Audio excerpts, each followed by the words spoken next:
A nanotecnologia é uma ciência que estuda a manipulação da matéria numa escala atômica e molecular, lidando com estruturas entre 1 a 1000 nanômetros. Um nanômetro é um bilionésimo de um metro, sendo um metro com cerca de 39 polegadas.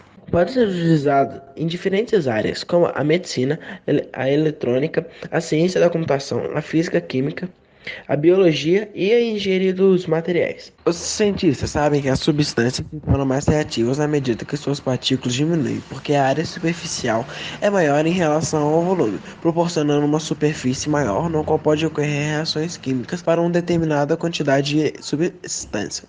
Um exemplo diz respeito ao elemento ferro.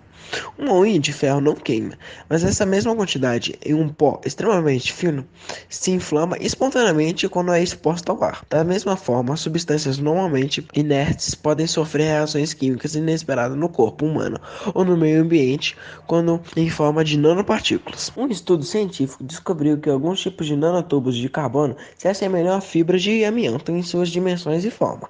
Em testes animais, mostraram que esses nanotubos causam inflamações e lesões em contato com o tecido da pele. Nenhuma ligação com o câncer foi comprovada, mas no caso do amianto, a doença pode se desenvolver em apenas algumas décadas após a exposição. Hoje, 3.000 mortes por ano ainda são atribuídos ao amianto, de décadas de uso antigo. As pessoas preocupam-se com os possíveis perigos da nanotecnologia e esperam evitar um cenário futuro semelhante ou pior, especificamente. Considerando o mercado crescente de nanopartículas em produtos diversos, como pinturas de carro, raquetes de tênis e maquiagem. A nanotecnologia molecular é o uso de uma sequência controlada de nanoposicionamento para realizar a mecanoquímica exatamente nos locais de reação desejados, fabricando com flexibilidade produtos atomicamente precisos sob controle de software. O principal objetivo tecnológico da nanotecnologia molecular é construir um dos principais facilitadores, o montador. Um montador é um sistema capaz de fabricar materiais ou estruturas complexas com precisão atômica, posicionando quase todos os átomos no local desejado. De modo simples, um montador poderia ser um banco de braços robóticos de escala molecular, com locais de ligação química em alguns braços e garras para manter componentes sendo construídos em outros conjuntos de braços. Tudo sob o controle de um computador de bordo, instruindo como encaixar blocos de construção para um produto desejado.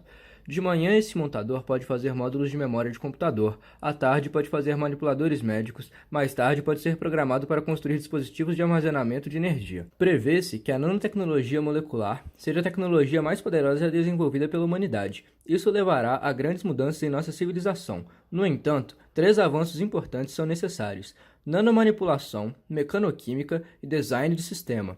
Há uma quantidade imensa de trabalho a ser feito e o número de pessoas trabalhando nesse campo cresce a cada dia.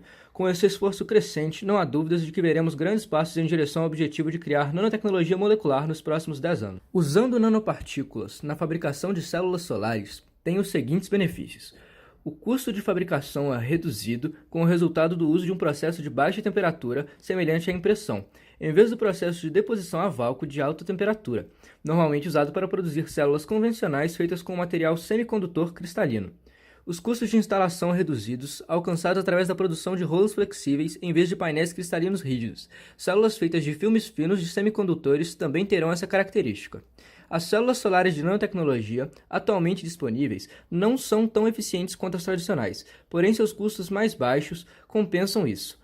No longo prazo, as versões de nanotecnologia devem ter um custo menor, e usando pontos quânticos, devem ser capazes de atingir níveis de eficiência mais altos que os convencionais. Nanopartículas de sílica, incorporadas na trama de um tecido ou pulverizadas em suas superfícies, criam um revestimento que repele a água e os líquidos produtores de manchas. O ângulo e a rugosidade do revestimento de sílica criam a tensão superficial suficiente para garantir que os líquidos formem gotas que rolam do tecido em vez de encharcá-lo. Assim, as camisas se tornam impermeáveis.